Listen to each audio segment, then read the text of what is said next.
योग्य से मारा और संत होगा। हाँ।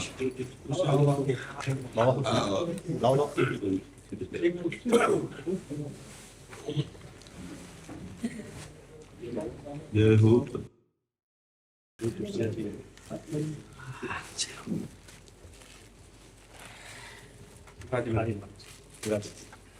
श्री जी के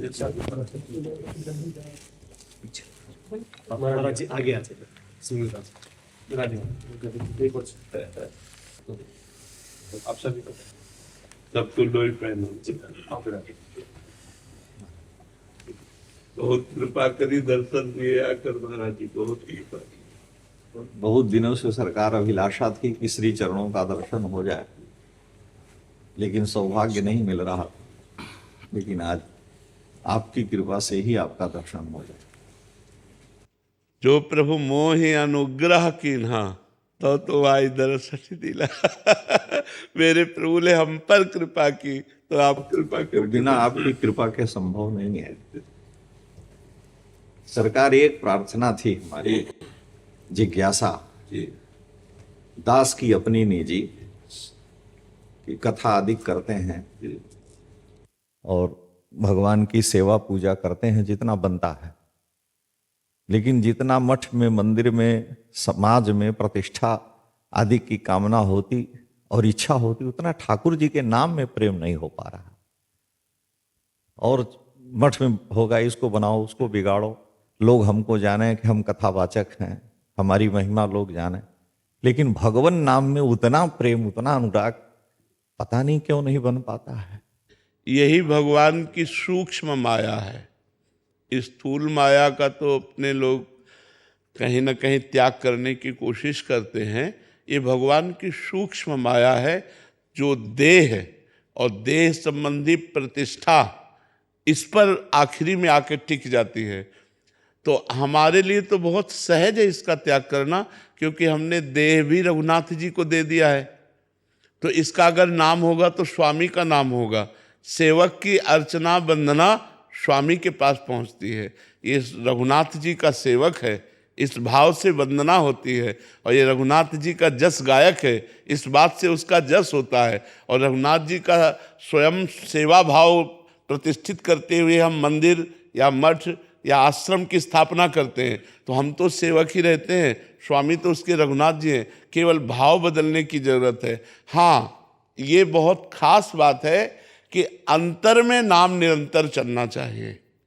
अगर अंतर में नाम निरंतर नहीं चल रहा है तो ये सब होते हुए भी अविद्या का नाश नहीं होगा। वो ज्यों की त्यों बनी रहती है। राग द्वेष निंदा स्तुति सर्वत्र अपने प्रभु को देखते हुए, अपने को तृण से भी नीच मानते हुए भगवान के लिए अश्रु प्रवाह करना, ये खास बात है। और ये भगवान की कृपा से आती है। और हमें थोड़ा हठ पूर्वक अभ्यास नाम का करना पड़ेगा। इसके लिए हमें हठी बनना पड़ेगा।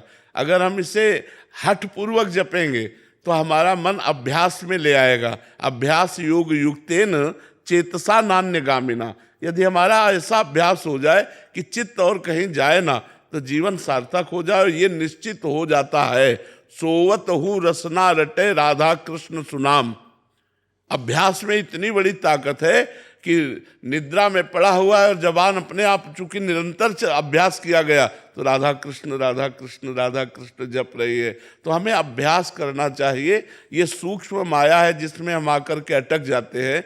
जैसे कंचन और कामिनी, ये स्थूल माया है, और जो मान प्रतिष्ठा है ये सूक्ष्म माया है। इसको क्रॉस कर गया तो फिर आगे ठाकुर जी विराजमान है। इस पर अगर हमारा कोई सम्मान करता है तो हमारा सम्मान नहीं होता, हमारे स्वामी का सम्मान होता है, क्योंकि हम दास किनके हैं, इसी बात का तो सम्मान होता है। अगर हम अभी पैंट शर्ट पहन लें और भगवान का ये दासत्व का तिलक हटा दें तो हमसे कोई राधे श्याम भी नहीं बोलेगा। तो हमारा सम्मान थोड़ी है, हमारे स्वामी का सम्मान है। और स्वामी का जस गाते इसलिए दास का जस हो रहा है, स्वामी का जस गाते हैं इसलिए दास का जस हो रहा है। और स्वामी की सेवा विराजमान है, इसलिए हम मठ मंदिर आदि को सजाते हैं कि हमारे रघुनाथ जी, हमारे राधे श्याम जी यहाँ विराजमान है। और ये भाव हमारे अंदर निरंतर तभी बढ़ेगा जब नाम जप चलेगा। नाम जप नहीं चलेगा तो स्थूल भाव ही पुष्ट होता रहेगा। ये सूक्ष्म माया भगवान की है। शांत जो हो रहा है स्वामी के लिए हो रहा है, स्वामी करवा रहे हैं। यही दरबार दीन को आदर रीति सदा चली आई। बड़े से बड़ा साधन हुआ तो ठाकुर जी की कृपा से हुआ। उनकी कृपा का अपने ऊपर हम बोझा क्यों ले इस बात का कि मैं कर रहा हूं, बस यही त्रुटि हो जाती है। तो हम स्थूल माया का तो त्याग करने में उत्साह रखते हैं, लेकिन सूक्ष्म माया को हम पकड़ के रख लेते हैं, जिससे हमारा सूक्ष्म अंतःकरण जो मन बुद्धि चित्त अहम है वो स्थूल में ही आकर्षित बना रहता है। अगर हम अंदर से भगवान का चिंतन करते हुए विवेक के द्वारा इन सब बातों को अच्छे से समझें कि हमारा कोई अस्तित्व नहीं है, हमारा अस्तित्व भगवान से है, तो जो कुछ है वो सब भगवान का है, मेरा इसमें क्या, मैं हूं क्या। अगर हम ईमानदारी से अपनी बात कहें, पकड़े हुए हैं तो ठाकुर जी पकड़े, अगर छोड़ दें तो हम गिरे हुए हैं। हम खड़े होने की भी सामर्थ्य नहीं रखते परमार्थ में, चलने की तो बात जाने दो। अगर हम परमार्थ पर खड़े हैं या चल रहे हैं तो गुरु कृपा, इष्ट कृपा, कृपा को हम अपने ऊपर क्यों लें कि मैं ये कर रहा हूं। कृपा जो चाहती है वो करवा लेती है, और वो सब गुप्त रहना चाहिए। लेकिन वो सब हम प्रकाशित करते हैं, बड़े बड़े बोर्ड लगाकर प्रकाशित करते हैं। इसका मतलब हम अहम का पोषण कर रहे हैं।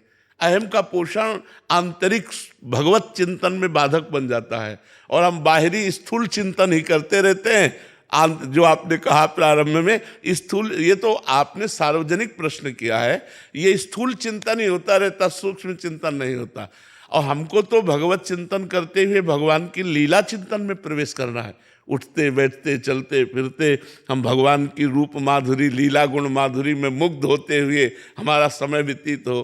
तो जो हम गा रहे हैं वही हमारे चिंतन का विषय बने, जो हम सुन रहे हैं वही हमारे चिंतन का विषय बने। तभी तो कथन श्रवण और सुमिरन, अगर कथन श्रवण हुआ और सुमिरन नहीं हुआ तो वो विशेष लाभदायक नहीं है। तो सुमिरन हृदय का विषय है। तो हम सम्मानम कल्याति घोर गरलम नीचापमानम सुधा, श्री राधा मुरली धरो भज सके वृंदावन मात्य।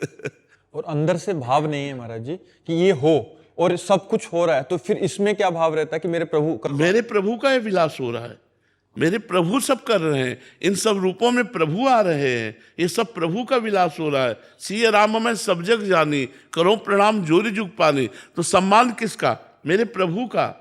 मैं तो दास हूं, सब मेरे स्वामी हैं, स्वामी इन रूपों में आ रहे हैं। अब स्वामी जो लीला कर रहे हैं उस लीला को हमने, मान लो ये साष्टांग दंडवत किए तो किसको दंडवत किए? मेरे स्वामी को दंडवत किए, दास को थोड़ी दंडवत किए। दास तो इनके चरणों का दास है, इन्होंने स्वामी को नमन किया है, हमारे स्वामी को नमस्कार किया है। भाव ये देखना चाहिए। इस पार्थिव पांच भौतिक शरीर को कोई लक्ष्य करके थोड़ी प्रणाम करता है, उसी सच्चिदानंद प्रभु को लक्ष्य करके प्रणाम करता है। तो ये भाव रखना चाहिए। जब हम उसको अपना मान लेते हैं फिर घाटा हो जाता है, फिर अहम हो जाता है, फिर अहम पुष्ट होने लगता है, और वो अहम जहाँ पुष्ट होता है वो भगवान से दूरी बना देता है।